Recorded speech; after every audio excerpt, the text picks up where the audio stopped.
Sports fans and college football fans in general, once again, is K-Stu the GOAT. Kennard Vernon Stewart for Vernon Speak Sports.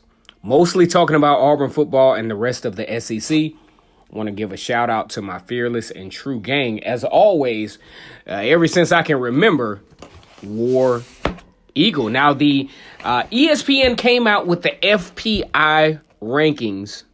Now, I think a lot of fans have this thing confused with the actual rankings. These are the power rankings that are not the actual rankings. But let's just say if they were the power rankings. I mean, if you really look at it, the top three, Clemson, Alabama, and Georgia.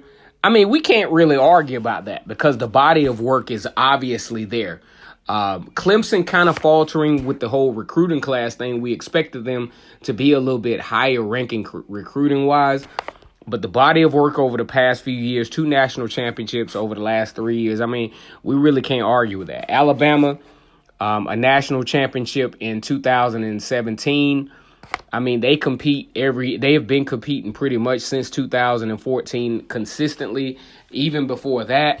I mean, every year Alabama's in the conversation for the national championship, especially now that the college football playoff, its inception, Alabama's been a regular in that thing. And now Georgia, because of Kirby Smart and his recruiting efforts, finds themselves as regulars, at least for the most part, in the SEC championship. For the past 2 seasons, Georgia has been in the SEC championship, winning one, and the one against Alabama this past year actually cost them a trip to the college football playoff. Now, I would go ahead and argue that if Georgia could have won that football game, you would have had 2 SEC teams again in the college football playoff and possibly playing each other for a national championship, because I don't think I would have to look at the brackets. I'm not too sure if, then again, maybe Georgia and Alabama would have played again in the semifinals, because Georgia, Alabama would have been number 1, Georgia been number 4. So either way, you got 2 SEC teams hanging out in the college football playoffs for 2 consecutive years, but that wasn't the case. But so as I look at this poll, I understand why fans are grumbling, and college football fans, as I've learned since I've been doing this analysis thing, college football fans are really passionate about their teams. I'm talking about will go toe-to-toe with you about their teams. Now, when I look at this, okay, the top 3 teams, we've already covered it. No argument, right? But then we get to number 4 in LSU. Now, I get it. LSU coming off a really nice win over UCF, but why are they number 4? You know what I'm saying? Like, I don't get. And then looking at what they have coming back, yeah, their receivers were pretty good, but I mean, nothing spectacular. Why are they number 4? They losing Devin White and Greedy Williams. Why are they number 4? We're going to go to the next team, number 5, Michigan. Okay, we can kind of halfway see why they're there, but with a very significant loss to Florida in the bowl game, I mean, it's just real iffy. It's just real iffy. Like I said, last year, no signature victories for Michigan, right? All right, so we're going to go down to Oklahoma. Now, Oklahoma, I can kind of halfway see why they're on here, right? Going into the college football playoffs, very competitive against Alabama. Now, see, the bone I have to pick with Oklahoma is I know they're going to be able to move the football for the most part, mostly because the Big 12, outside of Texas, really is not that good on defense. With Jalen Hurts, I think they're going to not necessarily pick up where they left off, but Jalen Hurts will be very successful in their Oklahoma offense.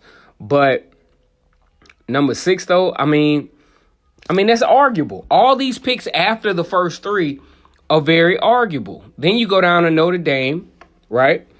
Notre Dame made it to the college football playoff, then gets thrashed in the playoffs by Clemson and find themselves number 7 on the list.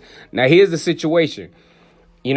They have a very, very crucial game in Athens that I think in order to solidify their chances, they have to win that football game.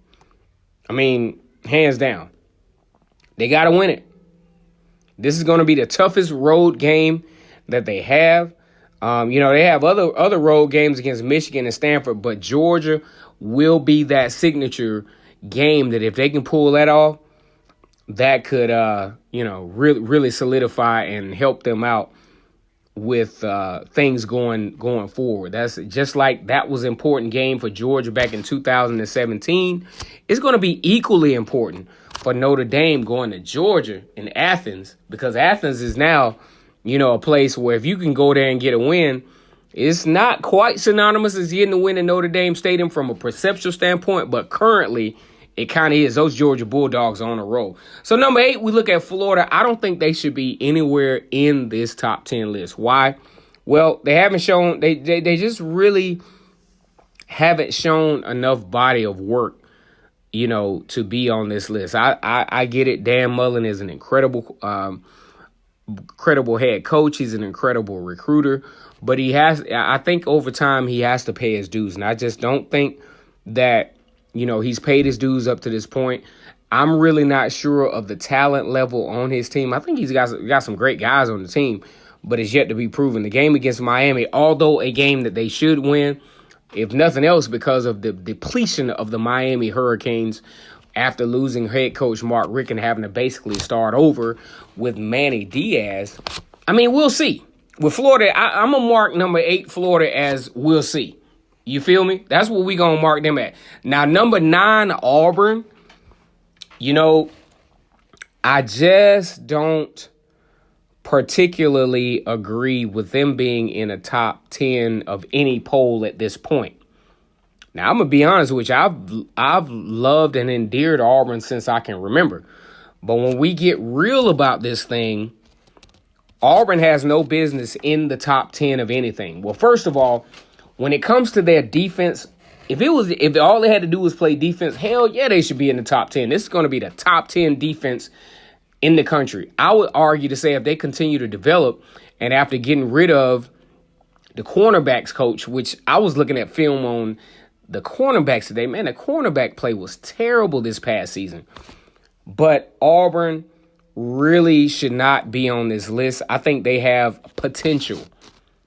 You know what I'm saying? They have potential. They have a solid defensive line coming back, but there's so many question marks with the quarterback. Who's going to be the quarterback? I mean, we're talking about a true freshman quarterback that has just enrolled in school and haven't even gone through spring practice as a potential starting quarterbacks in Bo Nix, 5-star recruit out of Alabama, Hoover, Alabama. But anyway, I don't think Auburn should be on this list, though, because they have so much room for error. You look at, they have arguably one of the toughest schedules in the nation. They got a guaranteed date with Alabama and Georgia in November. That could be 2 losses or maybe even a split at best. Then you got Texas A&M, LSU, Florida, Oregon. Come on, So Auburn, I'm going to put as a potential, maybe, kind of, sort of. I think they have an incredible opportunity. But, man, if they were in the ACC Coastal Conference, they'll show up in the ACC Coastal Conference easy, but they're in the SEC West. And guess who is in the SEC West? Alabama, LSU, Texas A&M now. That's a toss-up right there. Auburn is, and I'm gonna go ahead and put Auburn as in the victim of circumstance category. And then you have number 10, Oregon.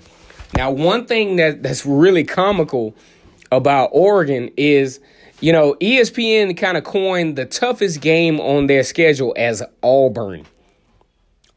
The SEC West, possible number 3 team, maybe 4 team in the SEC West, Auburn. On the high end, number 2 in the SEC West, Auburn, challenging Alabama in that last game at Jordan-Hare Stadium for a trip to Atlanta in that very nice Mercedes-Benz Stadium. Now, Oregon, the thing that I like about them, they have a very, very good quarterback. That quarterback can play anywhere in the country. He has great vision. He has a great arm. He has an impeccable ability to read coverages. His timing is incredible. His receivers are very good. The only thing that concerns me about any team in the Pac-12 when they start looking at SEC competition is how they play at the line of scrimmage. And traditionally, that hasn't boded well for Pac-12 teams. Another thing that we got to look at is the Pac-12 has just been average for the last few years. And that's something that's not going to help the cause of Oregon, whose toughest game on the schedule is Auburn. That game is going to be played August the 31st. That game is not going to have the same value down the stretch,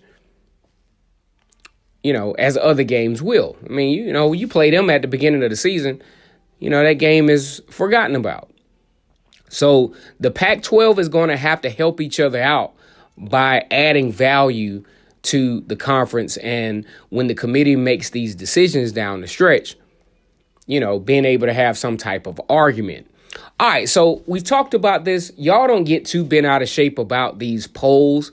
I mean, it is what it is. There's going to be a way too early ESPN poll that's going to come out. As a matter of fact, I've already seen it. And I think that'll make some of you guys that have been grumbling a little bit happier. But once again, it's Kennard, Vernon, and Stewart for Vernon Speaks Sports, mostly talking about Auburn football and the rest of the SEC. I ease over into the ACC every now and then. Like, comment, and subscribe to this very good channel. You all have a good afternoon.